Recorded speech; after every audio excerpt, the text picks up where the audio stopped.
So this is about InfosecTrain. Many of you know this institute. We have been from 2016. These are some of our endorsements. These are trusted partners. And why should you choose InfosecTrain? So we're going to start with tech privacy and why it's so important in today's world and why this certification has slowly gaining a lot of momentum. Okay, so whenever we discuss about data privacy certification, we always discuss about CIPPE and CIPM, right? So to show that certificate, I think we have that in next slide.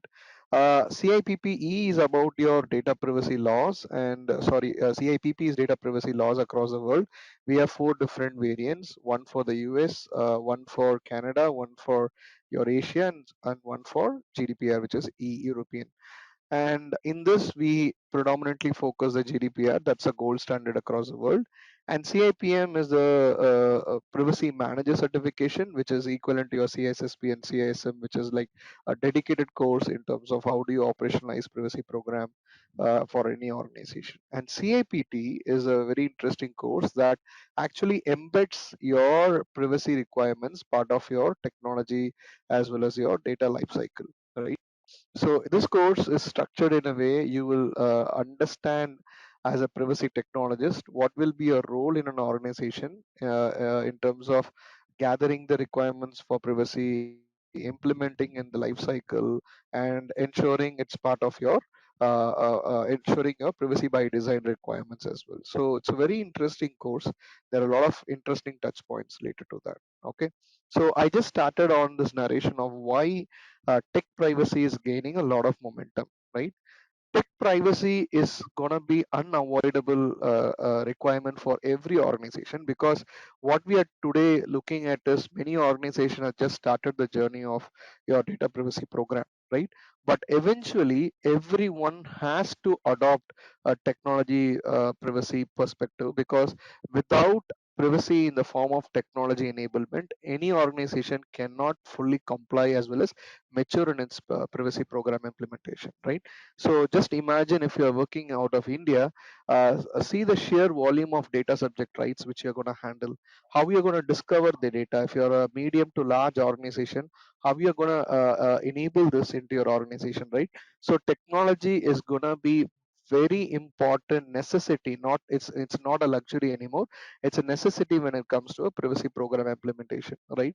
So when I say technology, it's not just your automation solution, but also we have different specific PETs, privacy enhancing technologies, which as a data privacy consultant as well as a data privacy analyst, we need to have a thorough understanding of how do we build this. If you look at this particular image, this is a very important image, which actually stimulates a lot of questions, right? Because the tech privacy has become so easy, not tech privacy, the technology has become so easy in the hands of in today's artificial intelligence and machine learning enabled environment, and people are able to collect tons and tons of personal data about individuals, right? And companies are able to set up the automated decision making systems. They are able to recognize data. There is a lot of good enablers of technology, but at the same time we are also seeing some of the downsides of negative use cases, right? The deep fakes, which you would have heard very predominantly in India as well as global level, these are all some of the typical downside, but these are all known to people. But many downsides of technology are not known, right? We will have a dedicated chapter to look at what are the different privacy harms that exist. Okay, so that is why this tech privacy is going to be very very interesting topic, and whoever is bit inclined towards technology, this particular course is going to be really interesting to all of them. Why CIPT? Many people choose between CIPP and CIPM, but I choose CIPT very late. The reason was I didn't get a chance to do the certification for a long time because I was overwhelmed with whatever I had. But I always had a passion to read this. I was reading it for a long time, but I gave the certification very late. but when I gave this year only, I completed CIPT. So when I completed CIPT, it was a very enriching experience. That's the reason I started this webinar. I'm planning to launch a batch as well. So CIPT is one of the most respected and globally recognized privacy and technology certification. Very few exist in the markets. There is there is a equivalent of CDPSC, which exist in the market, but CIPT has made a lot of ground. A lot of people do recognize the value of this particular certification, right? So what do you generally do? You're going to validate your understanding of privacy and technology that enables you to apply what you have learned and to immediately apply to the day-to-day personal data workflow, right? And this is what we are going to see in the curriculum. I will be showing you the curriculum as well. So you'll be recognized as part of an elite group of knowledgeable, capable, and dedicated privacy tech practitioners, and you'll recognize the benefit and challenges of emerging technology. Very important. Very few courses actually touch the emerging technologies, right? And you saw in this year alone, CIPT saw a 30% to 40% change. Okay, ensuring they cover a lot of emerging technologies part of the curriculum, right? And it establishes a privacy practices in data security and control, such as minimization, limited access, and encryption. We go a lot of depth in terms of these different technology. For example, everyone speaks about anonymity, right? What exactly this anonymization is about? So we will go into the different levels of anonymization in this particular course, and these are some of the very important reason we need to look into the positive side of doing the certification, having this credential. And this course, for people who have not done any IAPP certification, so this course, any exam from IAPP are typically 90 questions, and you get 2.5 hours to complete this exam.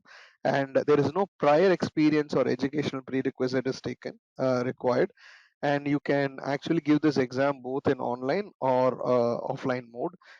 When I say online, it's a self-proctored mode. Okay, you can give it at your home or at your office, and you can also give it offline at an exam center. Okay, so the total cost of giving this exam is around $800.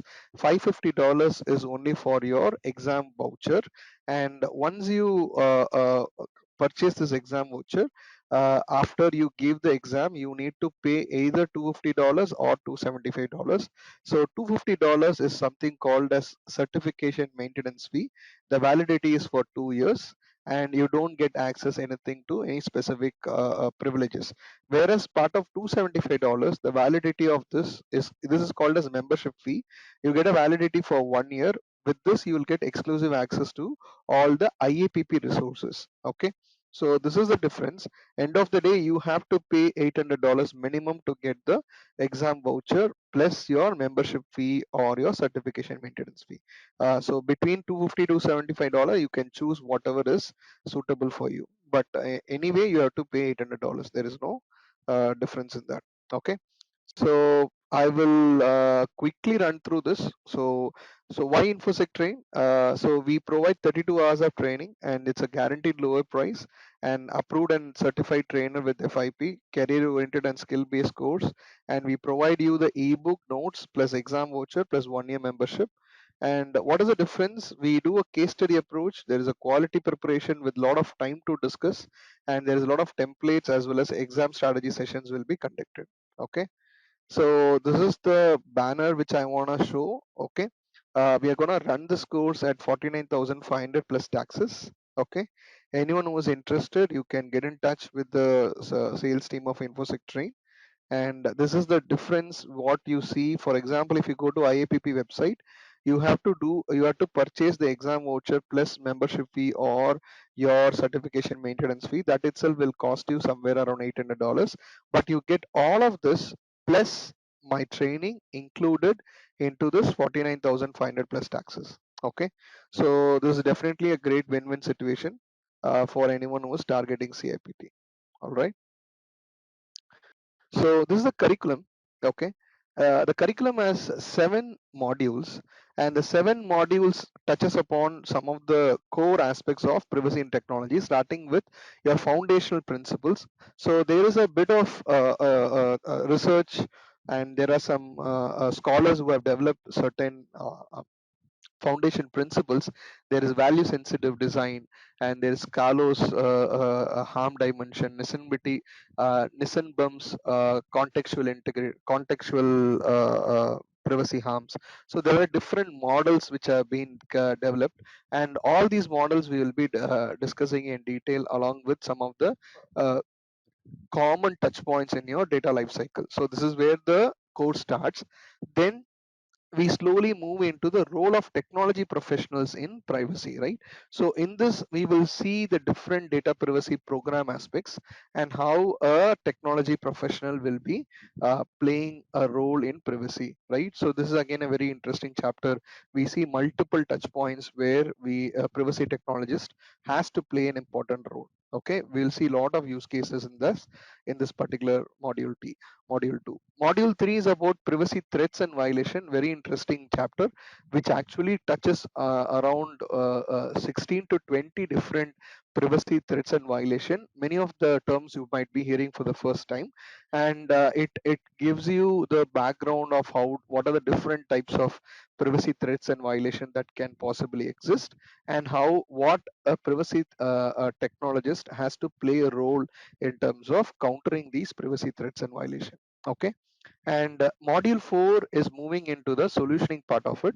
So in the solutioning part we are going to look into the technical measures and privacy enhancing technologies.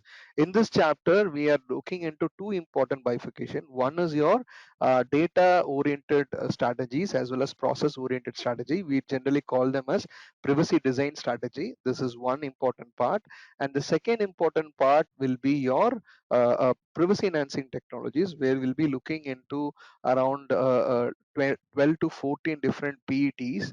And part of my class, I will go over and above what is defined in the curriculum to explain you what exactly are the different types of anonymization techniques like k-anonymity, L-diversity, and T-closeness. I will be bringing a use case and I'll be explaining you end to end. So everyone can easily understand what exactly is your role and what is required for you to understand. So these discussions will definitely happen in the future. Someone has to have an idea about what are the different PETs, what are the suitability of applying these techniques, and when should be used. So if you want to become a data protection officer, these conversations are very, very important. So you need to have that visibility as well as you know how to apply them and how to effectively use them, right? And the next module is your privacy engineering. Privacy engineering is again a very interesting use case where it's actually a paper developed from NIST, and it's been adopted into a chapter. The first part of the chapter is bit of framework, but the second part is something what we call it as dark patterns. So dark patterns is becoming a very, very sensitive topic because if you see the entire laws around the world, they are focusing on this particular aspect because many people, part of their user interface design, they use a lot of dark patterns to trick the users in terms of collecting their consent or tricking them to provide their personal data. So there is a lot of dark patterns which we see on a day-to-day basis in our life. So in this particular chapter we do discuss on the different dark patterns. And the next module is your privacy by design methodology, right? So we hear a lot of the 7 principles, but this particular chapter takes a approach of how do you embed privacy by design into the life cycle of a personal data, or generally in terms of any development activity that we do, typically fitting into the SDLC model. Okay, so this is what we see in the module 6. Module 7 is the technology challenges for privacy. So this chapter is all about your latest technology, which is which is evolving around us. Okay, what are the implication of them? Right, we are all surrounded by some or the other form of IoT, machine learning, and Internet of Things. Right, and how do we handle the tech privacy part of it? First is the self-awareness. As second, when you are part of these organization, we need to look into the privacy aspects of how do we embed the privacy requirements, right? So this is the reason the this particular course is going to be evolving every single year, and it's a very, very important topic for us to gain the understanding. Okay, irrespective of you clearing the certification or going for the exam, but these topics are very, very important for someone to have a good understanding. It's going to really help your conversations inside the organization. Okay, So I've been saying one particular point is that not many people have cleared the certification, and the reason to that is the syllabus is bit challenging, and the second part is the course nature itself is bit technology oriented, and you will be asked sort of very tough questions in the exam. Okay, so that's one reason why this certificate, you will not see many people in the market who would have cleared this particular certification. Okay, so that is the reason I say it comes with its own challenges, and who is very passionate, someone who is passionate about technology, they can definitely clear the certification, no doubt about that. But you need a lot of hand holding in this particular course. It's actually the most toughest certification out of the three. But I can very confidently say, because every month I train at least 40 people in CIPP and CIPM, and this particular course I hardly get inquiries, and this is now started increasing. Last 2 months I've started getting a lot of inquiries, and that is the reason we are planning to launch a dedicated batch. But this course, I can assure you that you need a hand holding compared to CIPP and CIPM, which you can anyway still give a try at your own end. But this particular course is very difficult. Okay, at least from not from the concept perspective, but from clearing the exam perspective. I like to show one particular image of identification. Okay, and why I'm bringing this particular slide over here is that the entire privacy technology is revolving around identifiability. Okay, so whenever I'm in thinking of any privacy enhancing technology, it's all about how I will de-link the identifiability. Um, Many systems in an organizations are being developed, they have been fine tuned to get precision, right? The more the technology and the solutions are having precision, that danger is that we are collecting more accurate personal information about individuals, right? So typically if you see the number of biometric devices around us which are collecting personal information, and that too personally identifiable information, day in day out, the moment we step into into our organization, or even when you're walking on the streets, when you're going into a railway station, metro, flight, wherever we go, there is n number of biometric devices that is scanning us on a day-to-day basis, right? So there is a face scan, eye, retina, fingerprint, voice, gait. There is so many types of your biometric devices that is being scanned on a daily basis, right? And if so, let's leave the government part of it, because that is something which is not in our control. But in from the private perspective, this becomes very critical, because we are data privacy consultants, right? Or data protection officers of future organizations, right? So we need to know what are the potential risk in collecting this PII, how to control the technology aspects of it, because we are moving into the zone where the biometric devices may be completely controlled by AI systems. So the AI system will take a call on the matching, and it will give a precision results for taking some specific decisions, right? We would have seen lot of use cases being developed on this particular thing. Way back I was working for one of the state government, where they were actually using one of this application to combat infiltration, as well as they were looking into multiple use cases where such scanning will be done. So there are different kind of scanning, biometric surveillance being done, which is like covert and overt surveillance. Covert surveillance is like a close surveillance which you do not know whether you have been put under surveillance or not, right? This is very dangerous. And open surveillance is overt surveillance, where you can visibly see there is a CCTV camera which is being kept, and generally if you go to any public places you would have seen that, right? So this is your overt surveillance. So if you are using any kind of the surveillance, right? So what kind of technology we are using, how it's actually taking decisions, are these decisions involve any type of human monitoring, and how is this entire system of lineage from the personal data being collected to the notices being provided, to the data being saved in the cloud, or if there is any decision making system involved, how is the data being interpreted, analyzed, utilized within the organization for multiple use cases. All these involve multiple touch points where a privacy technologies play some critical role. So there are different types of surveillance technology that happens, and it can be used for many positive as well as negative use cases as well, right? So our phone monitoring, typically the mobile phones that we purchase has n number of privileges that continuously monitors us. This is definitely a form of surveillance, right? Many of us fail to check what kind of permissions being asked by these devices. If we are working in such companies, we need to, by default, privacy by default setting ensures us to not seek any unnecessary permissions, right? If that is being rectified, then we will live in an ideal world. That is not happening, correct? So we need to be sure as first as a data subject, uh, uh, protect our personal data, and then we move into certain roles working for organization. We need to look into privacy by design of these different applications, right? And also there are multiple location based services that we avail, right, in our phones, like our food services. There are so many location based services, right? In terms of how do the organization actually keep these data, how, what are the different combinational use cases they use along with the location data? Do they combine behavioral attributes with their location data? Do they combine different aspects of a person's profiling information to take some automated decisions on the person? It could not be directly even visible to the individual about the automated decision taken, right? So then the outcome of that is possibly the intrusion.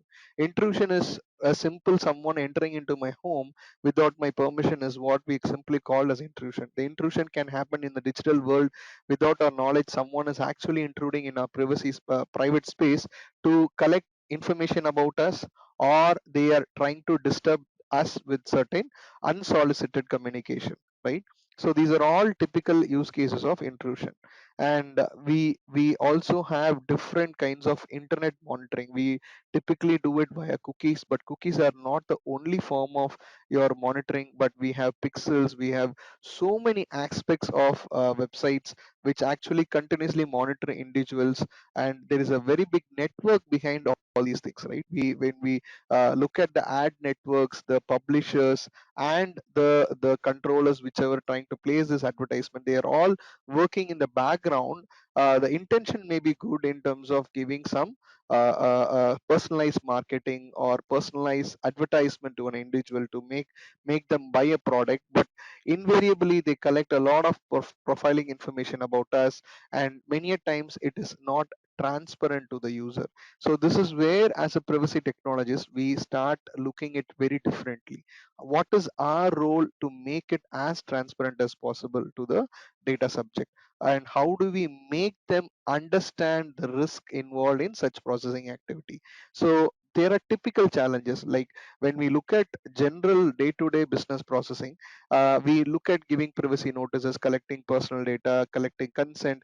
But the more we go into the digital IoT environment, the room for you to give the privacy notices and doing in a typical pattern what that we do for your offline services is not possible, right? It's a challenging environment. The technology is evolving. At the same time, the regulation is trying to catch up, right? So it should not be the case how internet exploded and then people were blaming that there is no control in terms of how do we tame this beast. So this is the reason there are so many regulations as well as laws coming around artificial intelligence, right? So we will be looking at those use cases specifically in the CIPT course.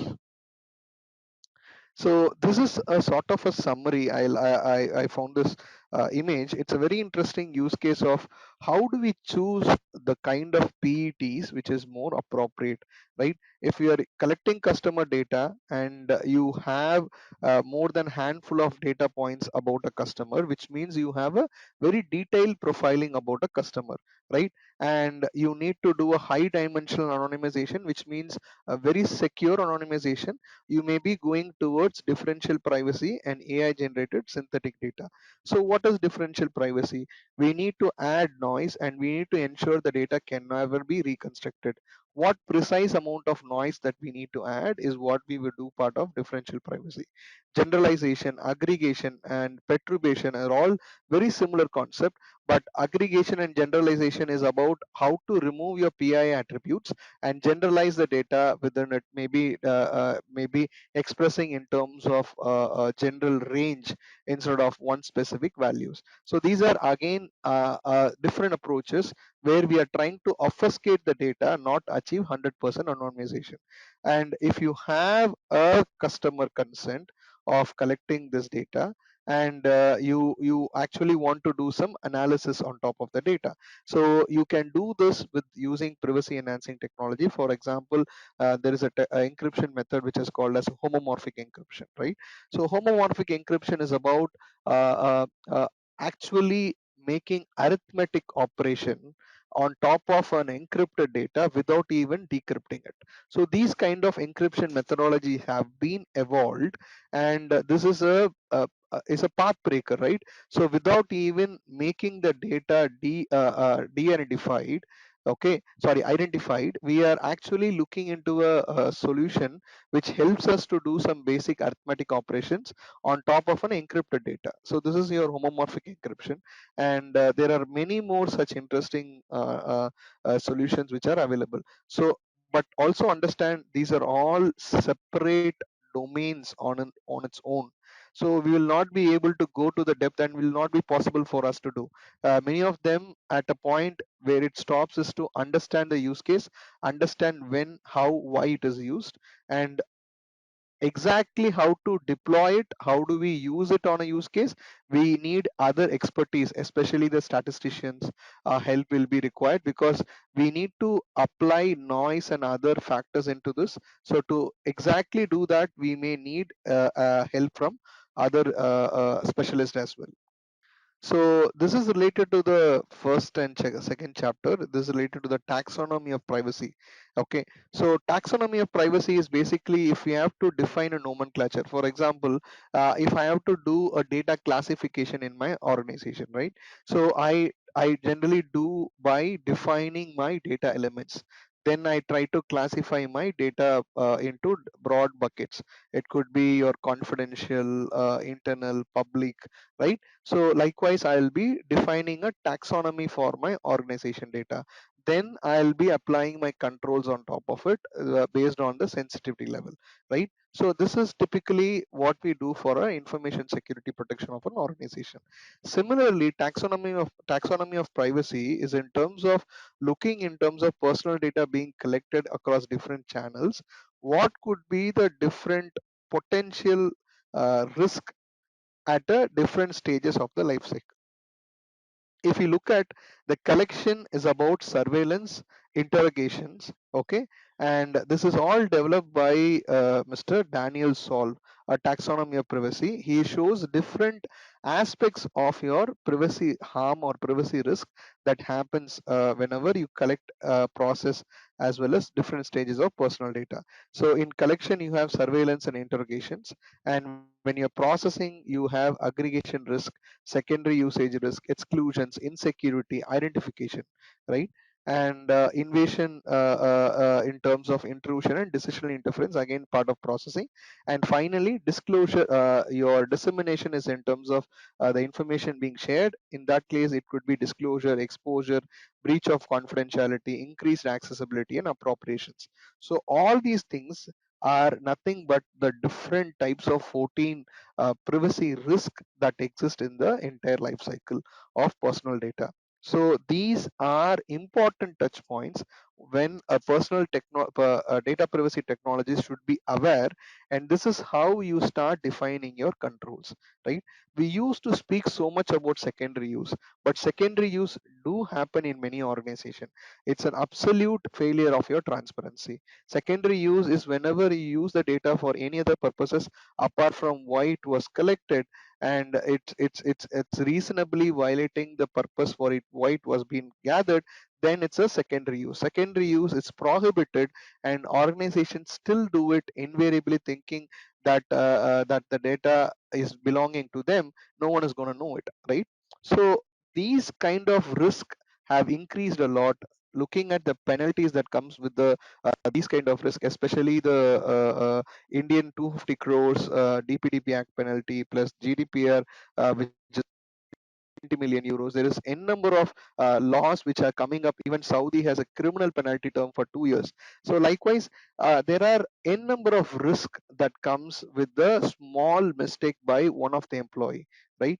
So that is where, as a privacy technologist, we only don't look at the tech sphere, but also look in terms of how do we analyze these risks at a different layers of the personal data. How do we develop controls? This internal controls can be developed in the form of policies and procedures, then later on automated, right? So this is how it actually progresses in an organization. So we will be discussing on this Daniel Sol's taxonomy of privacy, and we all would have heard about this, which is your privacy by design principles. The 7 privacy by design principle is very common topic. You would have heard it day in day out by many people, and we need to know how do we embed this privacy by design into your day-to-day life cycle of your data development activities, right?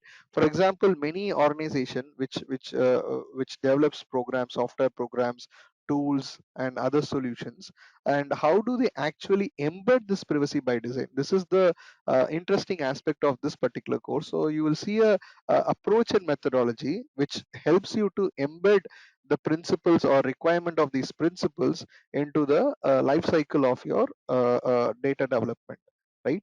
So I'm not going to go into explaining all these 7 principles. I hope many of you would have heard it before, but these principles are again very high level, and they are interconnected, and many of them expects you to do things in the right way. If you do it in the right way, then obviously you're gonna fulfill privacy by design, right? Actually, many of the activities, whatever we ensure transparency and respecting the user trust, will fall into the direct reflection of privacy by design, right?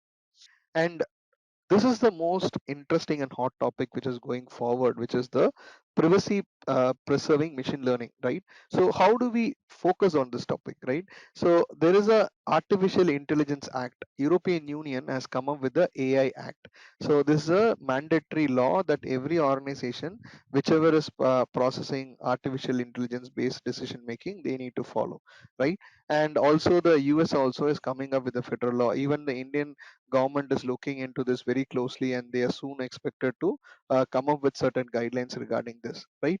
So this particular technology and the number of business use cases are proliferating at this point of time, and this is where we as a privacy technologist need to balance your business need. At the same time, we need to look at the legal and regulatory requirements, right? So there are new laws which are being developed at this point of time, because the use cases are changing every day, right? So this is a very interesting time for artificial intelligence and machine learning, because the use cases are every day we are seeing some innovative use cases that comes with it. Same is the challenges that comes around it, right? So how do we build machine learning models? How do we train the data? What kind of data being used? How do we remove the bias in the data? None of these machine learning models or a machine learning system or artificial intelligence system or in itself has any kind of bias, right?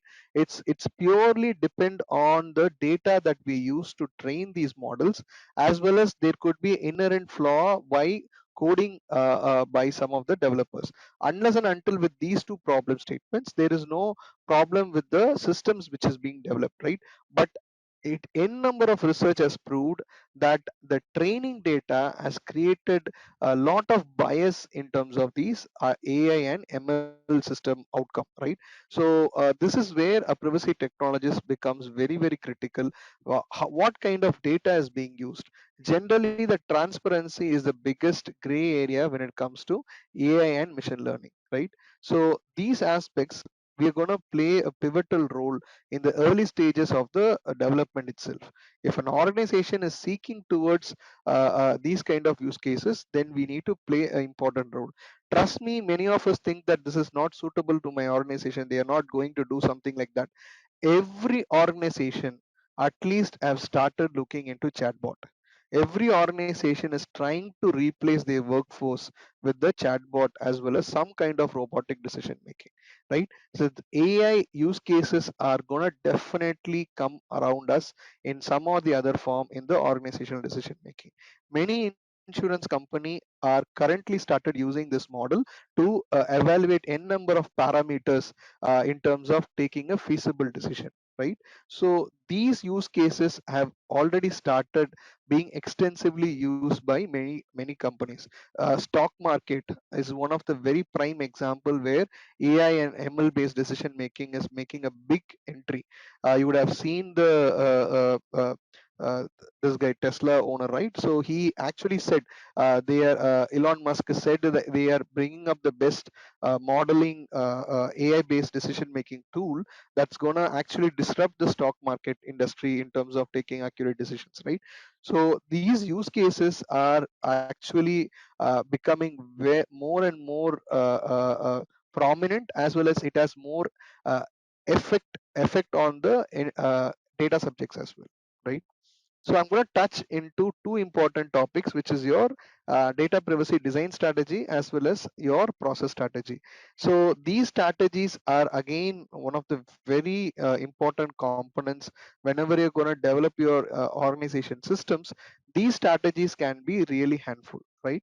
So this is the data oriented strategy where we'll be looking into four important strategy elements, which is minimize, separate, abstract, and hide. In terms of minimizing, we are going to look into either excluding or selecting the personal data which is exactly required for us to process. Either we can do exclude or by select exactly what is required. And stripping is removing the unnecessary data and destroying the data at the end of the life cycle appropriately as per the retention period. Separate is either isolating or distributing the personal data. You can do it either logically or physically. So when you do this, you are trying to reduce the single point of failure, as well as when you do this activity, this actually helps to separate the personal data in terms of breaking the link, right? Which is breaking the linkability of the data.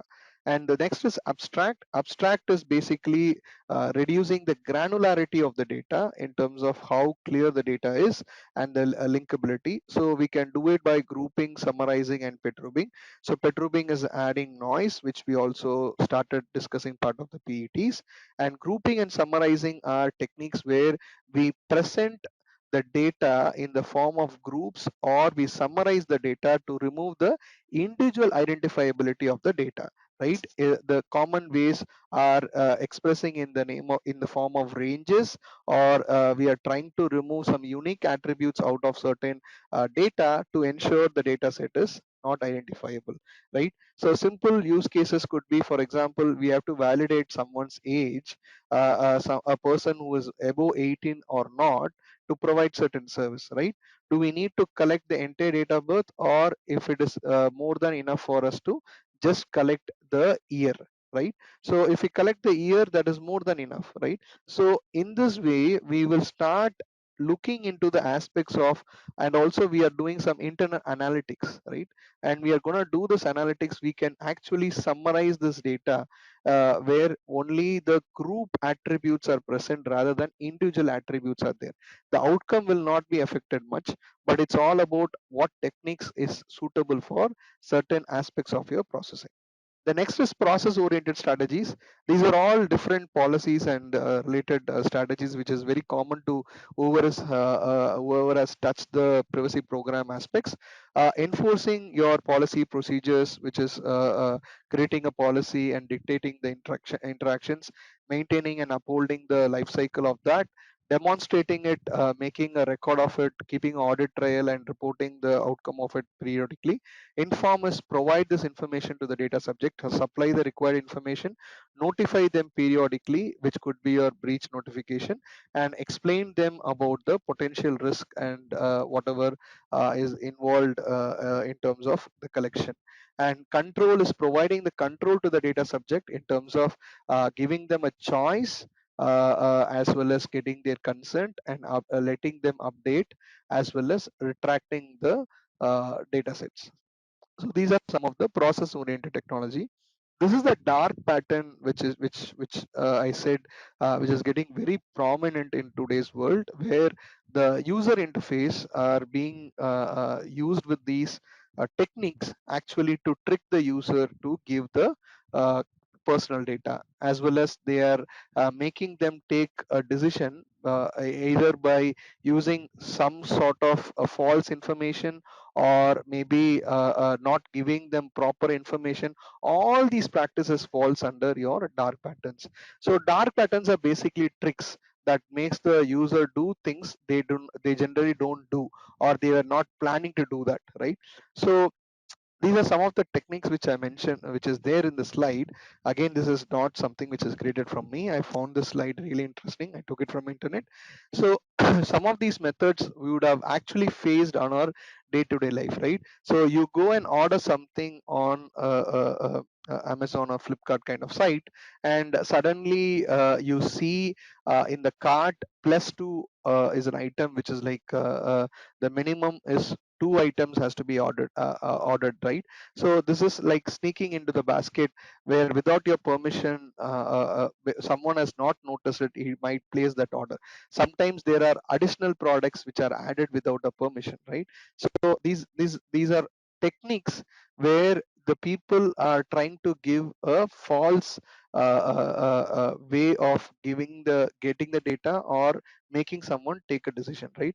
So there are n number of ways. These are not the only dark patterns. There are at least 20 to 30 different types of dark patterns where, for example, simple privacy, data privacy banner that you see in the website, right? Using prominent colors. Okay, the colors of giving a consent is very bold and legible, and the color for declining a consent, they will use maybe sort of invisible colors, and they will intentionally bold I agree to give the data in a very bold option, or sometimes they remove the choice itself. They simply say, I remember there's a joke, they will the VIP will come and ask the cricket team, do you want to bowl or do you want to field? This is the typical kind of option which I see in the some of the privacy banners as well. They will ask you, do you agree to give your cookies, or you will accept all the cookies? So they will basically give no choice for someone to go and select their preferences, whether I agree to your different cookies that is being placed on my browser. At least you give me some sort of control to select different categories which I agree or not.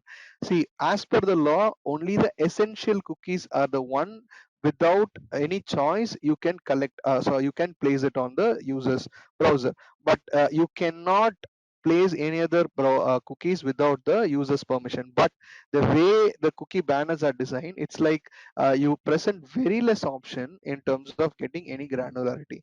These are all clear violations of data privacy laws. Many organizations are not focusing on these area, and that is why it's become very important as data privacy technologists for us to know the with different dark patterns. Tomorrow, if you're going to do a cookie consent audit, or if you're developing your websites, if you're going to look into the compliance aspect of your website as a channel of collection, we need to look into all these aspects.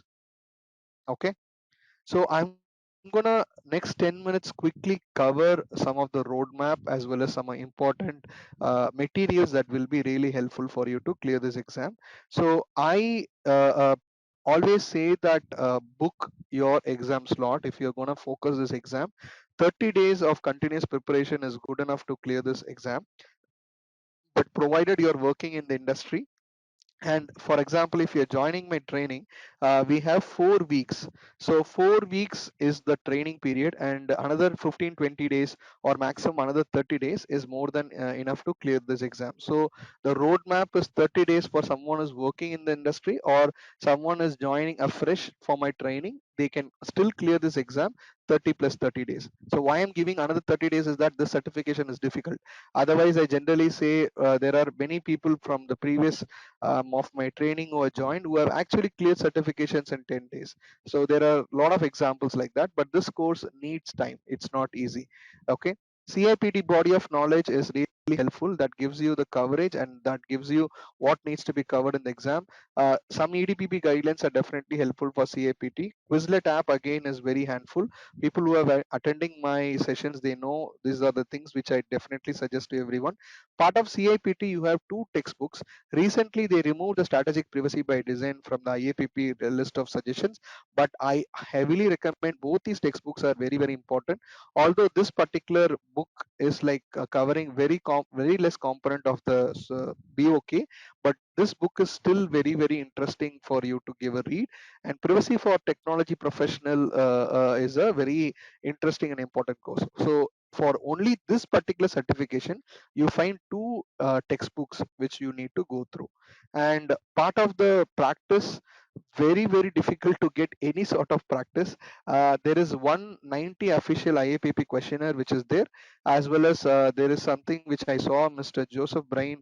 He was one of the guy who cleared in a second or third attempt. He developed the this particular exam guide with the frustration of not able to find many useful materials in the market. And I really found, although many of them are derived as is from the components of the chapter, but still it's a very good mock test for you. He gives you around 360 questions to practice, if not 450. Okay. And as usual, Majid, the author who is very familiar in this certifications, has also created on CIPT. Okay. So these are some of the resources. And exam strategy is, these are very difficult and tricky questions. You need to pay a lot of attention to every keyword. Work as a study group. Don't try to give this exam as you on your own. You will definitely need one more mind to discuss the logic. So that is why maybe if you're joining my my training, you get a wonderful group from different varied background. So that's actually definitely a very suitable environment for you to clear the certification. Okay. And this is the exam blueprint, minimum maximum questions. So for this particular course, the minimum maximum questions are quite spread out evenly across all the chapters. So you don't get a chance to focus on one particular chapter, but still chapter 2, chapter 3 and 4 are quite heavy. So, and those are the most important chapters as well, which is the different privacy threats and how do we bring the solutioning part of it. Okay.